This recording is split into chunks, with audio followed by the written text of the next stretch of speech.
Je disais que j'ai commencé une série sur la connaissance des attributs de Dieu. Et aujourd'hui, nous allons parler de l'immutabilité de Dieu.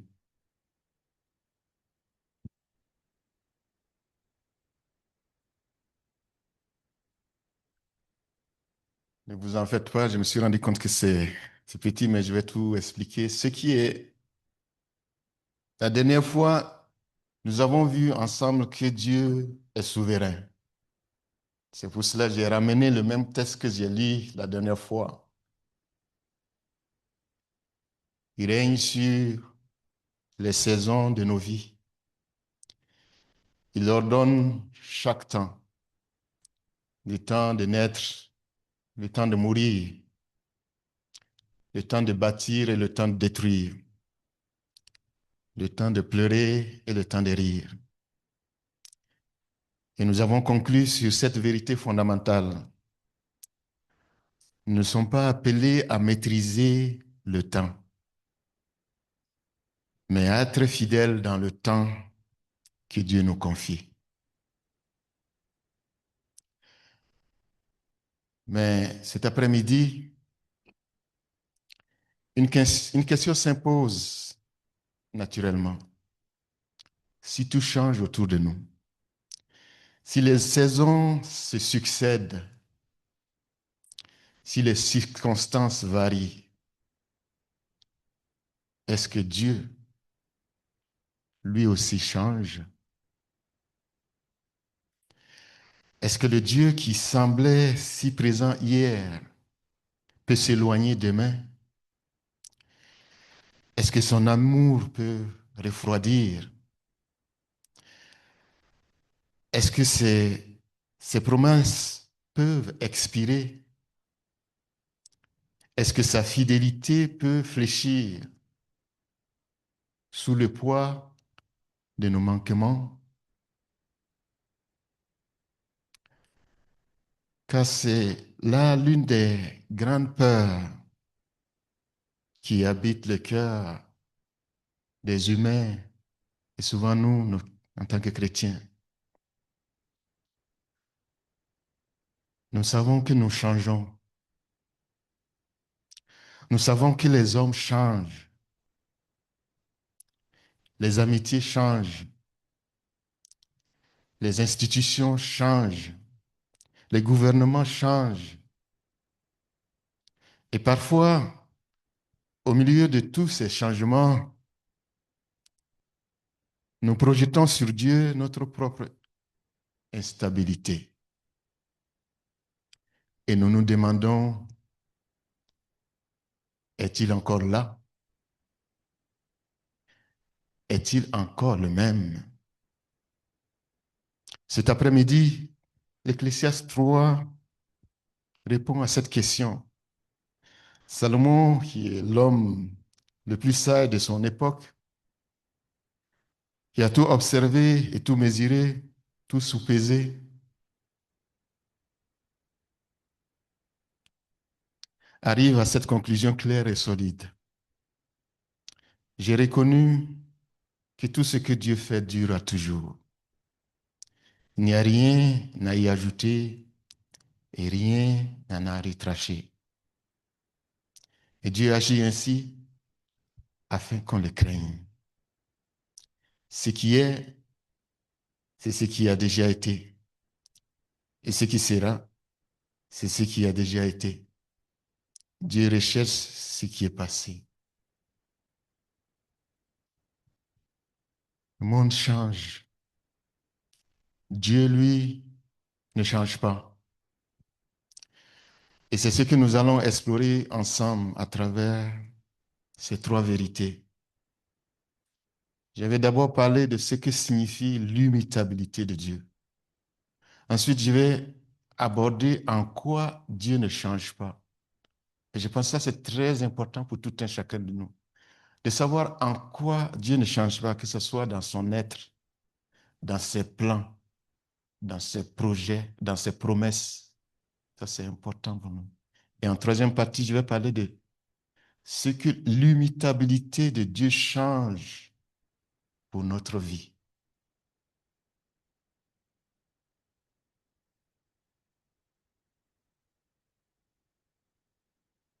Parlons de l'imitabilité. Il disait que c'est un gros mot, mais si on le décompose, on va trouver la partie muet ou muté. Quelque chose qui mue ou quelque chose qui mute, c'est quelque chose qui change. Maintenant, on met imu, quelque chose qui ne change pas. Donc, imitabilité, c'est bien un grand mot, mais il dit une chose simple. Dieu ne change pas, ni dans ce qu'il est, ni dans ce qu'il pense, ni dans ce qu'il fait, ni dans ce qu'il promet. Il dit de lui-même, sans ambiguïté, à travers le prophète Malachie, car je suis l'Éternel, je ne change pas. Et pour nous, en parlant de la partie de l'Évangile, dans la lettre aux Hébreux, il est écrit, Jésus-Christ est le même hier, aujourd'hui et éternellement. Pour faire ressortir aussi cet aspect imitable.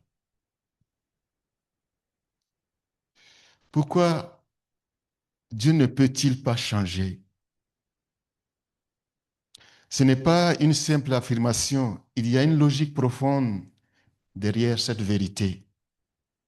Et cette logique est accessible à chacun d'entre nous. Premièrement, Dieu est parfait. Or, tout changement va dans une direction, soit vers le mieux ou vers le pire.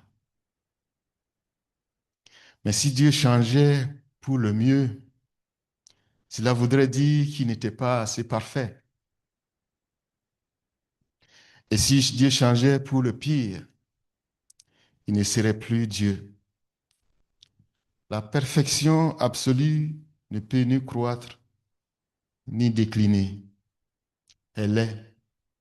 C'est un état qui est là fixe. On est parfait. On est parfait. On ne peut pas améliorer. Si on améliore, ça veut dire qu'on n'était pas parfait. Si on décline, si on devient mauvais, ça veut dire qu'on n'était pas parfait. Dieu est parfait, juste. C'est un état fixe. Comparé à nous, nous on change. Deuxièmement, Dieu est éternel. Le changement nécessite un avant et un après. Il existe du temps, un moment où les choses sont d'une façon et un autre moment où elles sont différentes. Mais Dieu existe en dehors des contraintes du temps.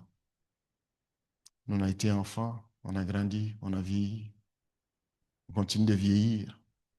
Mais Dieu est hors de ce temps-là. Il n'est pas soumis au temps comme nous le sommes. Il est, il a été, il sera dans un présent éternel que nous ne pouvons qu'entrevoir. Troisièmement, Dieu est omniscient. Nous avons parlé de ça. Nous changeons souvent d'avis parce que nous apprenons quelque chose de nouveau, parce que les circonstances évoluent, parce que nous réalisons que nous avions tort. Et c'est ça qui nous arrive à changer d'avis. Tu peux être d'accord avec quelqu'un sur quelque chose aujourd'hui, et demain tu reviens, tu lui dis, ce dont on s'était parlé là, qu'est-ce que tu en penses? La personne dit non, j'ai changé d'avis. Parce il voyait pas tout. Et quand quelque chose ou une information est rentrée, la personne a peut-être vu que ça ne sera pas une bonne décision de faire ce qu'il t'a promis. Il change. Mais Dieu est omniscient. Il connaît déjà toute la situation. Tout. Il a toutes les informations dans sa main. Donc, il ne change pas. Il n'y a pas de surprise pour lui, pas de nouvelle information qui l'obligerait à réviser son jugement. Ce qu'il sait, il a toujours su. Donc, ça, c'est ce qui est important de savoir pourquoi Dieu ne peut pas changer. Et c'est bien pour nous comme ça. Ce que l'immutabilité n'est pas. Avant d'aller plus loin, il faut lever un malentendu parce qu'il revient souvent. Quand on entend que Dieu ne change pas, certains imaginent un Dieu figé, lointain, froid, une sorte de statue divine qui n'est pas vraiment présent dans nos vies. Mais ce serait une erreur grave. L'immutabilité ne signifie pas que Dieu est inerte.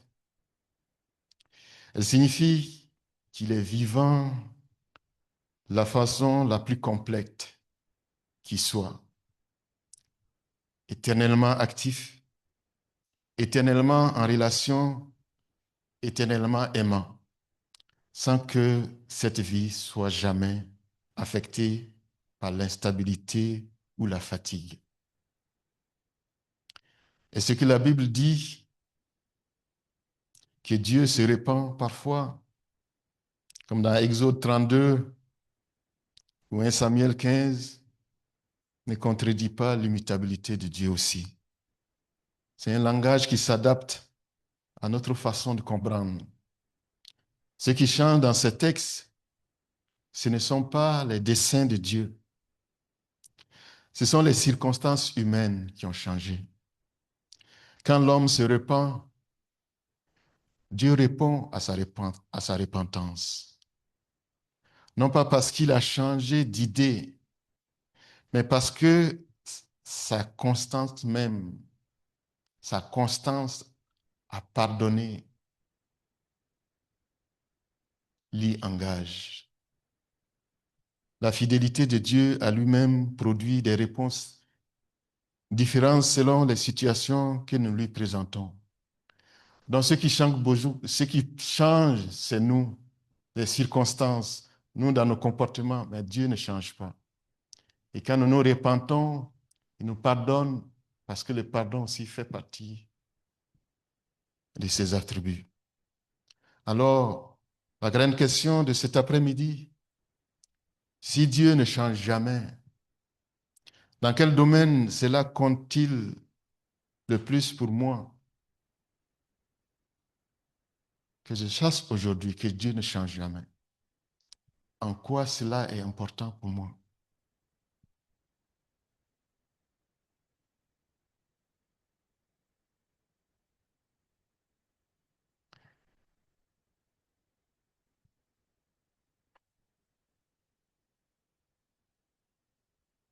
Dieu ne change pas dans son être. Ce que Dieu est aujourd'hui, il a toujours été et il le sera pour l'éternité. Sa sainteté ne s'est jamais diluée. Elle ne s'est jamais accommodée au péché des hommes. Elle n'a jamais baissé ses exigences. Dans Habakkuk 1, le verset 13, il dit, « Tes yeux sont trop purs pour voir le mal, et tu ne peux pas regarder l'iniquité. » Son amour n'a jamais refroidi. Il n'a pas aimé davantage l'humanité avant la croix qu'après la croix. Il n'aime pas les fidèles croyants plus qu'il ne t'aimait quand tu n'étais pas croyant. Son amour est parfait, constant, inépuisable. Dans Jérémie 31, le verset 3, il disait, « Je t'aime d'un amour éternel. C'est pourquoi je te conserve ma bienveillance. » Sa puissance ne s'est jamais affaiblie. Elle ne s'use pas. Elle ne se fatigue pas. Elle ne perd pas de son efficacité avec le temps. Dans le psaume 145, 13, il dit, ton règne est un règne de tous les siècles et ta domination subsiste dans toutes les générations. Pensez-y de cette façon. Nous avons tous connu des personnes qui semblaient solides, fidèles, constantes, et qui ont fini par changer. Une amitié qu'on croyait indéfectible et qui s'est filossée. Un amour qu'on croyait éternel et qui s'est épuisé. Une confiance accordée et qui a été trahie. Et ce n'est pas par malveillance que les hommes changent. C'est parce que nous sommes finis, nous sommes limités, nous sommes fatigables, nous sommes influençables, nous sommes imparfaits. Nos ressources d'amour, de patience, de constance sont limitées. Mais le Dieu de la Bible n'est pas comme ça. Il est la source, pas le canal. Il est l'origine, pas la transmission. Ce qu'il est, il l'est de lui-même. Il n'a pas acquis. Sa dépendance envers, c'est-à-dire ce qu'il est, il est pleinement, il n'a pas acquis de quelqu'un. Il ne dépend pas de quelqu'un de ce qu'il est. Et cela ne change pas. Dieu ne change pas dans ses décrets. Dans le psaume 33, le verset 10 et 11, il dit, l'Éternel renverse le conseil des nations. Il anéantit les projets des peuples. Mais les conseils de l'Éternel subsistent à toujours et les projets de son cœur de génération en génération. L'histoire du prophète Balaam est l'une des plus étonnantes de la Bible. Le roi Balak voulait maudire le peuple d'Israël. Il avait payé le prophète Balaam pour cela. Et ce prophète est allé plusieurs fois vers Dieu, espérant peut-être qu'avec de la persévérance, avec les bonnes offrandes, avec les bons arguments, Dieu finirait par changer de plan. Chaque fois, Dieu lui répondait la même chose. Et Balaam finissait par déclarer au roi Balak, Dieu n'est pas un homme pour mentir, ni le fils d'un homme pour revenir sur sa décision. Ce qu'il a dit, ne le fera-t-il pas? Ce qu'il a déclaré, ne l'accomplira-t-il pas? Remarquez les contrastes que Balaam lui-même établit. Dieu n'est pas un homme. Ce n'est pas un être qui révise ses positions selon les pressions extérieures. Ce n'est pas un dirigeant qui cède sous la négociation. Ce n'est pas un ami qui change d'avis selon son humeur. Ce qu'il a décidé, il accomplit. Ce qu'il a ordonné par l'histoire se réalise. Ses plans ne sont pas mis en péril par nos résistances, ni altérés par nos projets contraires, ni compromis par les forces qui s'opposent à lui. Ecclésiaste 3, 14 le confirme avec une force particulière. Il n'y a rien à ajouter et rien à retrancher. L'œuvre de Dieu est fixée, elle est complète. Elle ne dépend pas de nos contributions pour être parfaite. Elle ne peut pas être diminuée par nos sabotages. Elles sont parfaites. C'est une vérité qui, selon les saisons de notre vie, peut soit nous humilier, soit nous consoler. Parfois les deux en même temps. Dieu ne change pas dans ses promesses. C'est peut-être le domaine où l'imitabilité de Dieu nous touche le plus directement. Car nous vivons comme croyants à partir des promesses de Dieu. Et ces promesses ne périment pas. Elles ne sont pas soumises à une date d'expiration. Ce que Dieu a promis à Abraham, il a tenu des siècles plus tard, à travers des générations entières d'incertitudes. Ce qu'il a promis à son Église, il le tiendra, même si nous n'en voyons pas encore l'accomplissement complet.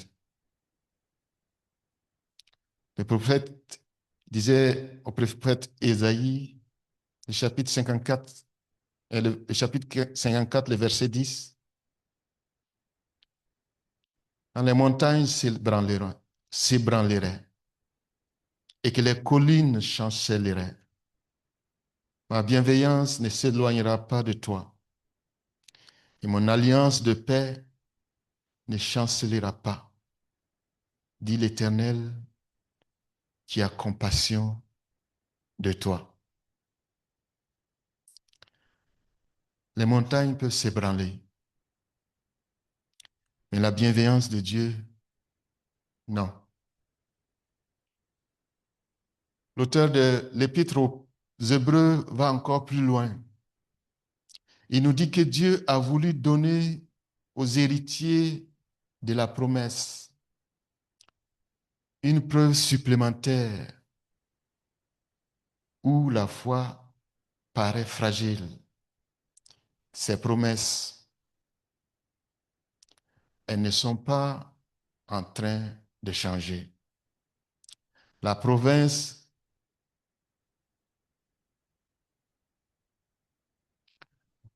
je me perds dans ma...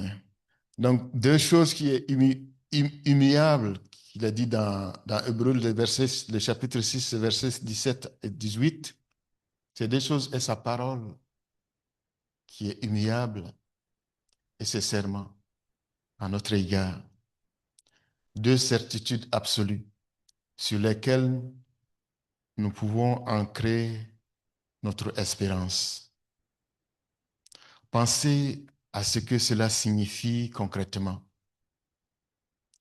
Quand tu traverses une période où tu n'entends pas Dieu, où sa présence te semble lointaine,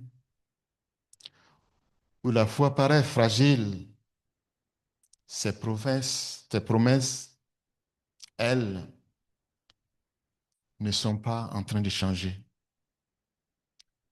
La promesse de pardon accordée à celui qui se repent, elle tient.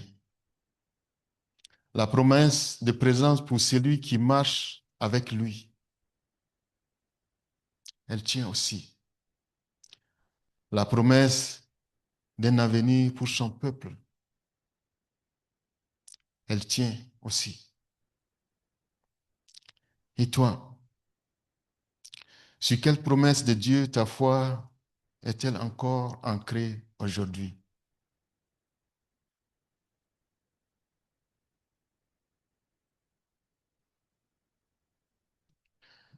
Ce que l'imitabilité de Dieu change pour notre vie.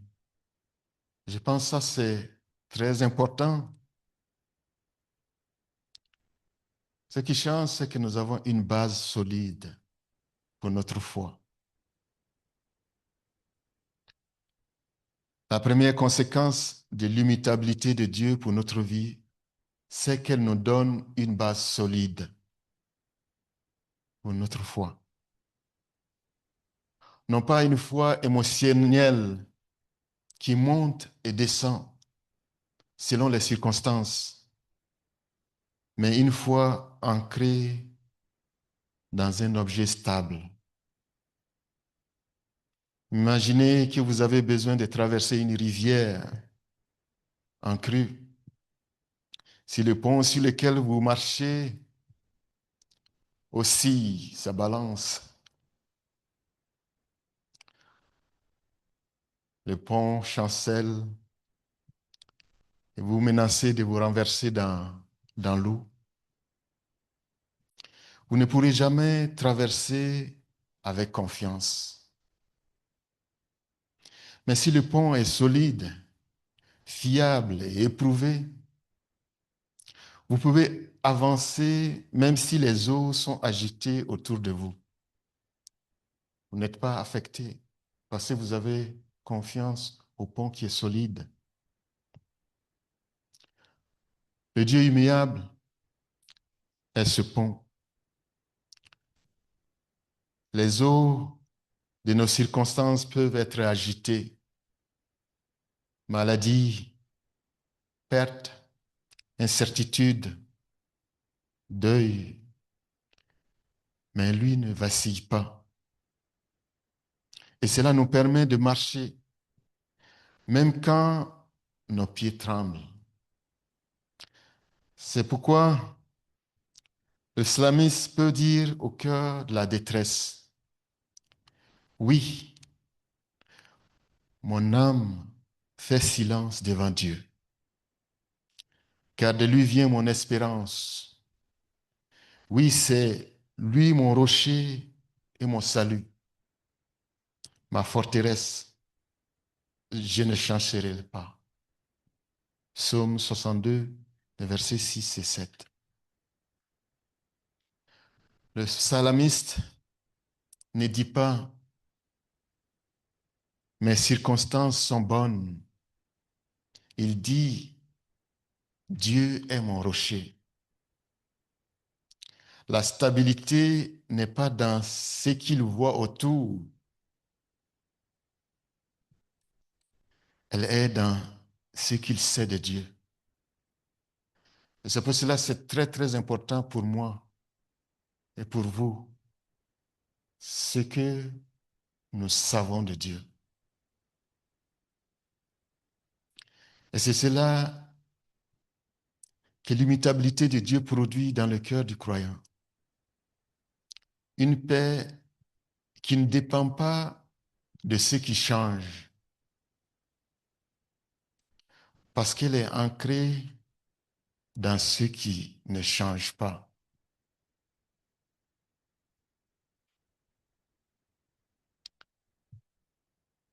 La deuxième conséquence touche directement des saisons difficiles.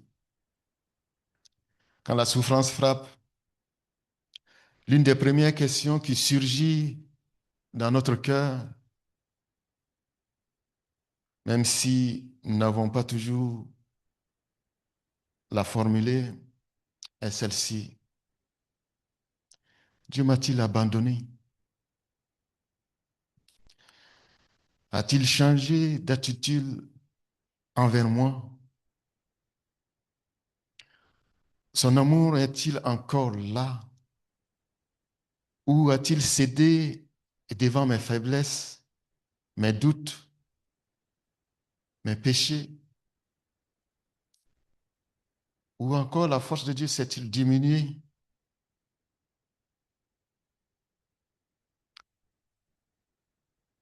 L'imitabilité de Dieu répond avec force. Il ne t'a pas abandonné. Il n'a pas changé d'attitude envers toi.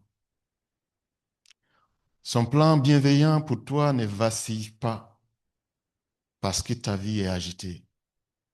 C'est pas parce que je vis dans le trouble que Dieu change, non.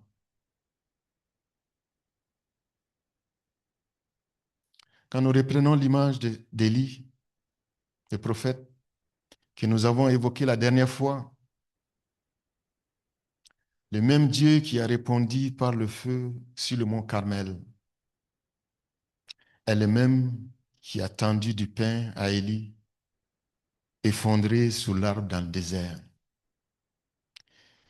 Il n'était pas plus présent dans le feu, ni plus absent dans le murmure. Sa présence et son amour n'avaient pas changé. Il en est pour nous. Ce qui avait changé, c'était la perception d'Élie. Et parfois, la souffrance distord notre perception.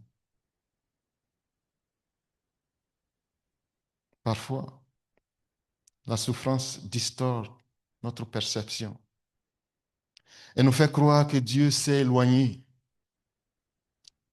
alors que c'est nous qui ne le voyons plus clairement. Et nous fait croire que son amour a diminué, alors que lui n'a pas bougé d'un millimètre. Comme nous l'avons dit tantôt, Jésus-Christ est le même hier, aujourd'hui et éternellement.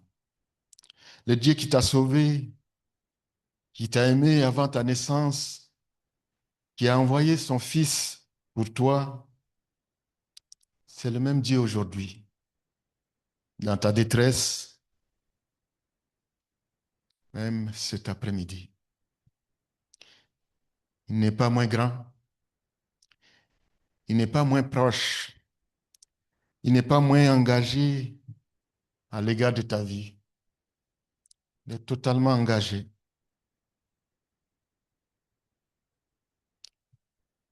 Et cela, l'Ecclésiaste nous appelle encore à à la révérence de Dieu, sachant qu'il est immutable.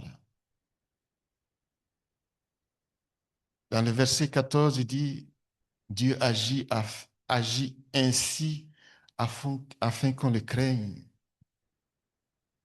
L'immutabilité de Dieu n'est pas seulement une bonne nouvelle pour notre confort, c'est aussi un appel solennel. Si Dieu ne change pas, alors sa sainteté ne change pas non plus. Ses exigences morales ne s'adaptent pas au mode du temps. Son jugement sur le péché ne s'est pas assoupli avec les siècles. Ce qu'il dit être juste, il est dit aujourd'hui encore. Ce qu'il dit être péché, il est dit encore. Nous vivons dans un monde qui change et qui change ses définitions du bien et du mal au rythme des saisons culturelles. Ce qui était appelé péché hier est parfois célébré aujourd'hui. Ce qui était considéré comme vertu est parfois moqué de nos jours. Mais le Dieu immuable ne suit pas ces tendances. Il est le point fixe à partir duquel toute chose est évaluée, non pas l'inverse. Et la crainte de Dieu, dont parle Salomon, ce n'est pas une peur servile, c'est une révérence profonde, une prise au sérieux de ce qu'il est. Une vie vécue en sachant que nous aurons un jour à rendre compte devant un Dieu qui n'a pas changé de norme. Et étrangement, cette immutabilité-là, qui est aussi bonne nouvelle, car si Dieu changeait ses normes selon les époques, nous ne saurions jamais à quoi nous en tenir. Mais parce qu'il est immuable, nous savons que sa grâce est aussi immuable. Sa miséricorde offerte en Jésus-Christ ne changera pas non plus.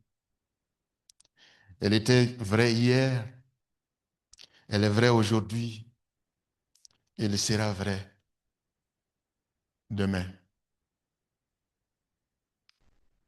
En conclusion, tout ce que je veux qu'on retienne, tout ce que j'ai raconté, s'il y a quelque chose que on peut retenir cet après-midi, savoir que nous avons une encre qui ne change pas. On peut s'accrocher dessus. Frères et sœurs, nous avons commencé cette série en disant que nous passons notre vie à vouloir comprendre, maîtriser, prévoir et contrôler. Et que la vraie sagesse commence quand nous connaissons, quand nous reconnaissons que le contrôle ultime de toutes les circonstances appartient à Dieu. La dernière fois, nous avons vu que Dieu est souverain sur les saisons changeantes de nos vies. Cet après-midi, nous sommes allés plus loin. Pas seulement ses décisions sont souveraines, lui-même est immuable. Il ne change pas, ni dans ce qu'il est, ni dans ce qu'il décide, ni dans ce qu'il promet. Et cette vérité a une conséquence simple, mais transformante pour chacun de nous. Dans un monde où tout change, nous avons un point d'ancrage qui ne bougera jamais. Le slamiste l'avait contemplé avec émerveillement. Tu as autrefois fondé la terre et les cieux sont l'ouvrage de tes mains. Eux, ils ne périront, et ils périront. Mais toi, tu subsisteras. Ils s'useront tout comme un vêtement. Tu les changeras comme un habit, et ils seront changés. Mais toi, tu restes le même, et tes années ne finiront pas. Les cieux eux-mêmes s'useront comme un vêtement. Mais lui reste le même. Alors, au nom de cette vérité, je dis, si tu traverses une saison de doute, Dieu n'a pas changé d'attitude envers toi. C'est ton regard sur lui qui a peut-être été troublé. Reviens à lui et il est là, il a toujours été. Si tu attends l'accomplissement d'une promesse depuis longtemps, son délai n'est pas oublié. Ce qu'il a dit, il l'accomplit.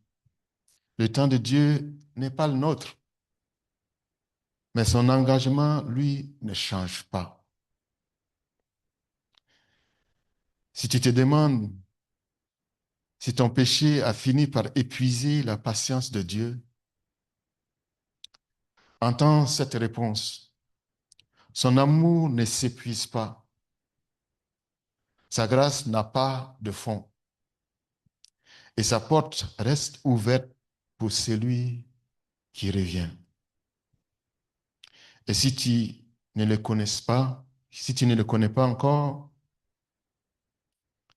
sache que le Dieu qui t'a aimé avant que tu ne le cherches t'aime encore aujourd'hui. Son amour n'est pas conditionnel à ta réponse. Il t'a précédé et il t'attend. Il t'aime toujours. Notre mission, nous l'avons dit, n'est pas de contrôler le temps. Elle est d'être fidèle dans le temps. Et cette fidélité est possible précisément parce que celui qui nous envoie, lui ne change jamais. Amen. Que le Seigneur nous bénisse.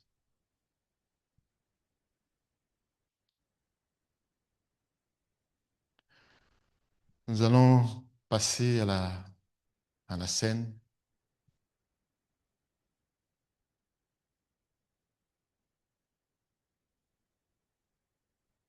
Non, non, il faut faire passer le slide d'abord. Merci.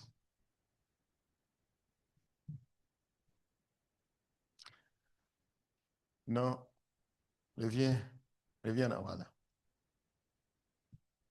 Mon assistante a un peu de difficultés.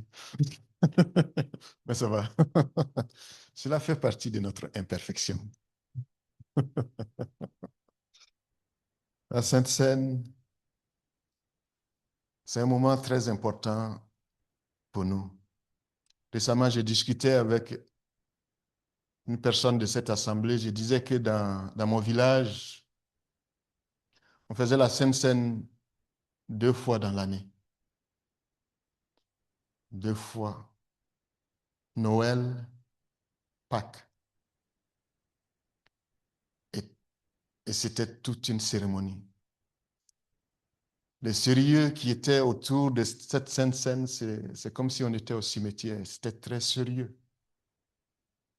Ici, on le fait tout le temps. Et quand on s'approche,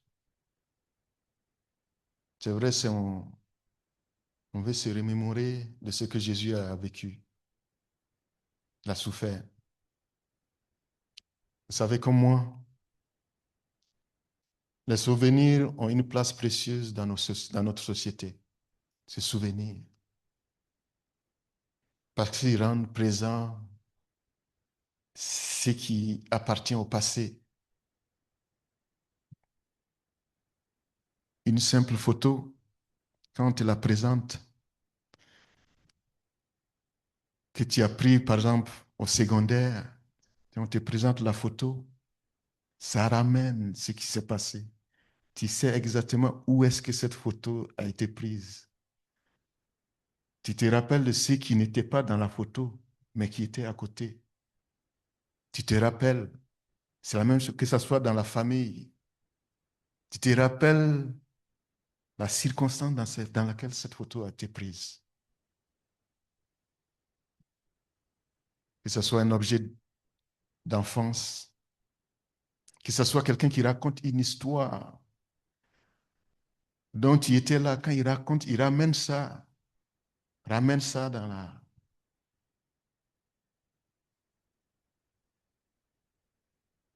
De la même manière, lorsque Jésus a institué la Sainte Seine, il a dit, faites ceci en mémoire de moi. Et en rompant le pain et en partageant la coupe, il voulait que génération après génération, son amour, sa croix, sa résurrection soient rendus vivants au milieu de nous, comme si nous étions assis à table avec lui aujourd'hui, alors que nous allons prendre ce repas en mémoire du Seigneur. Nous allons chanter un nouveau chant que je trouve intéressant. Jésus, ami de mon âme. Ce cantique exprime notre désir profond de le suivre chaque jour de le connaître comme le maître de l'histoire et l'ami fidèle qui garde notre vie et nous accompagne pour l'éternité. En unissant la Sainte Seine et ce chant, nous proclamons que Jésus-Christ n'est pas seulement un personnage du passé, mais le vivant, proche de notre âme, qui se donne encore à nous aujourd'hui. Avant de venir chercher les éléments, nous allons passer juste un temps à nous examiner. À travers que ce chant passe, on peut le chanter aussi. Et après, on va venir chercher les éléments. Ouais, tu peux le faire passer, moi. L'assistance, la diapositive aussi.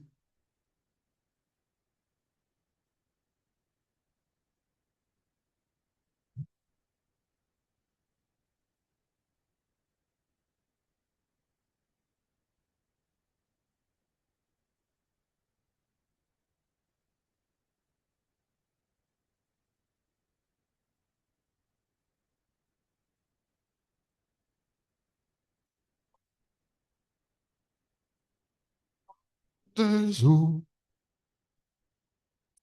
et toi seul, il réclame. À toi, j'ai repos. Ah, puissant est efficace, ton amour.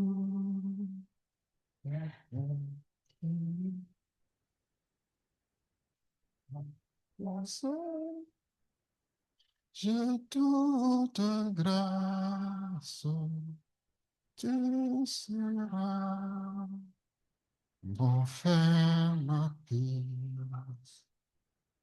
Mon puissant, mon efficace, mon amour.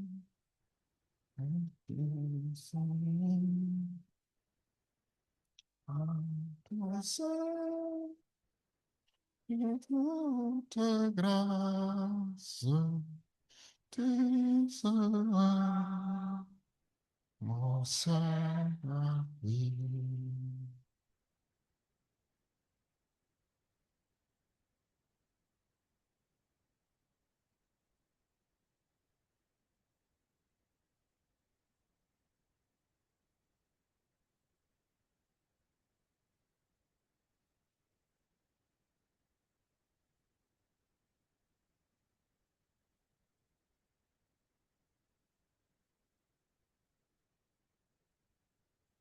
On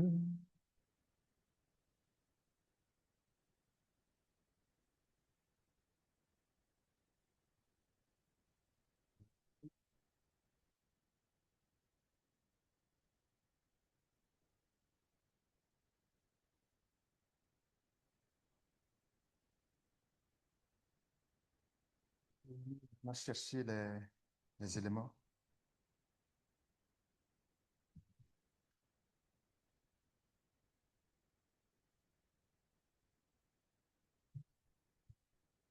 Pour faire passer.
Merci Seigneur pour ces moments que nous passons, pour nous remémorer de ta vie sur cette terre, ton amour à notre égard, le sacrifice accompli sur la croix pour nous. Alors Seigneur, nous confions ces instants entre tes mains.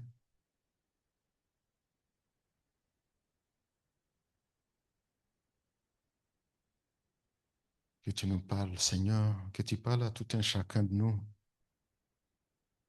Car tu sais qu'est-ce que tu veux rappeler à tout un chacun.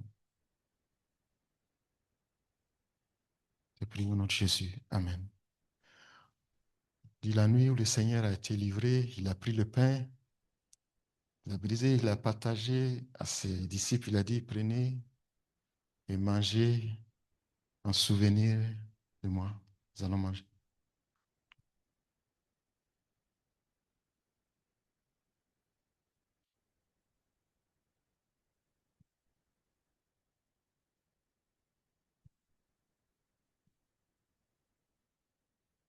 Ensuite, il a pris la coupe, il a symbolisé son sang versé sur la croix.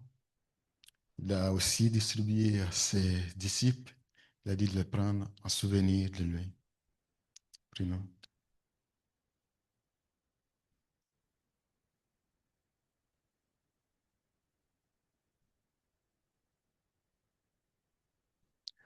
Seigneur, nous te remercions pour ton amour infini à notre égard. Te remercions parce que tu es une encre solide sur laquelle nous pouvons compter. Te remercions, Seigneur, pour tes promesses faites à notre égard. Aujourd'hui, Seigneur, je prie pour notre assemblée. Tu sais, Seigneur, qu'il y a certains qui souffrent dans leur corps. Frère Yvon, je te demande, Seigneur, de jeter un regard sur lui, d'étendre ta main de guérison. Éternel, tu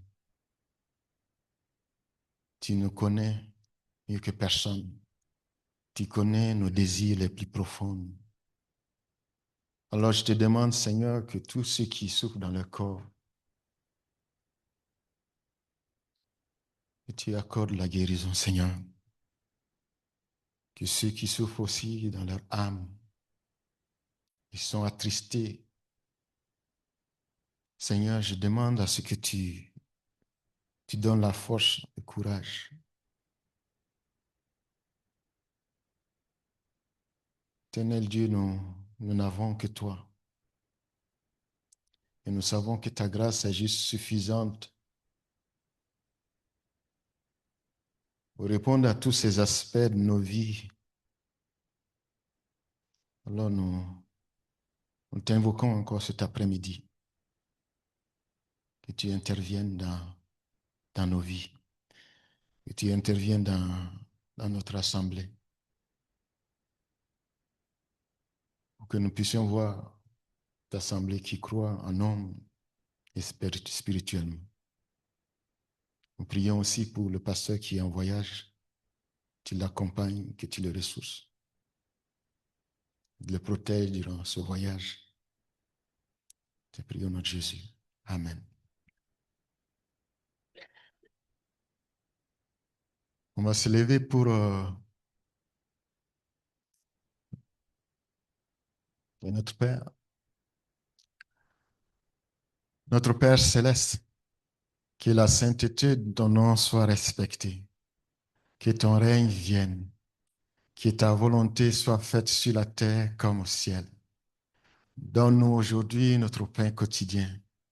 Pardonne-nous nos offenses, comme nous aussi nous pardonnons à ceux qui nous ont offensés.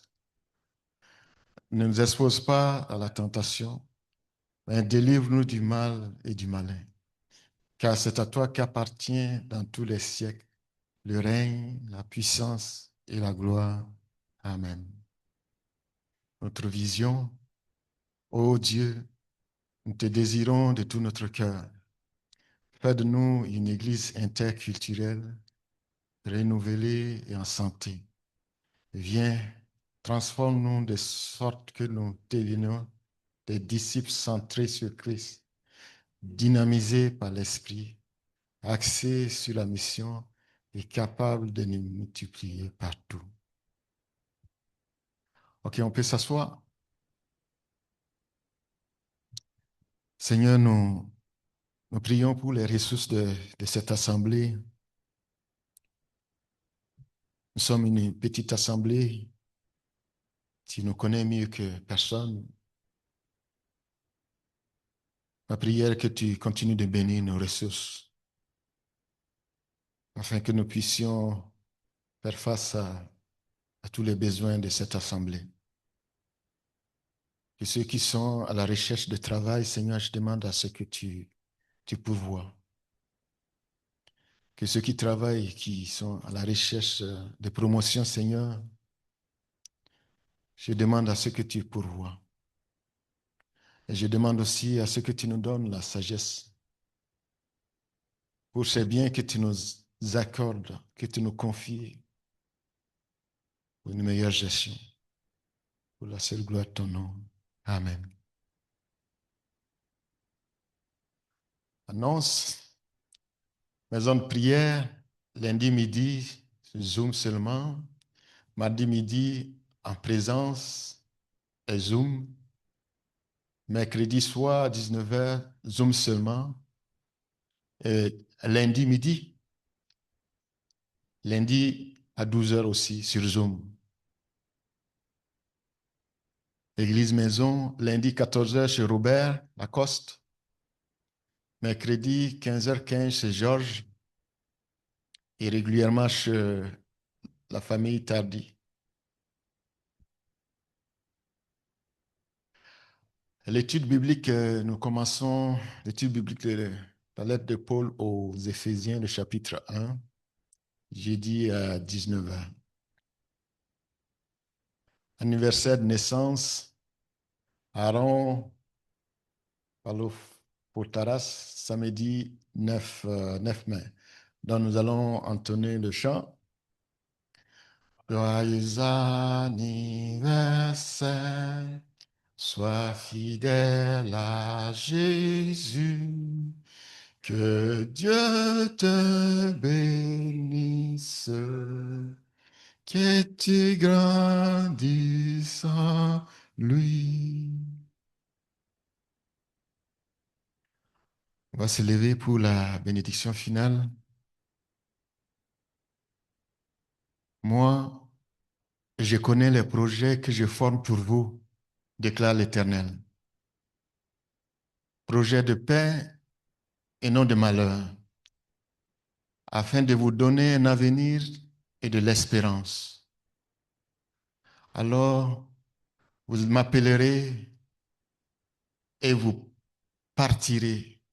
Vous me prierez et je vous exaucerai. Vous me chercherez et vous me trouverez. Parce que vous me chercherez de tout votre cœur. Je me laisserai trouver par vous, déclare l'Éternel, et je ramènerai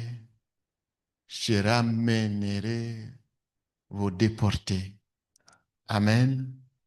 Que le Seigneur vous bénisse et bon dimanche.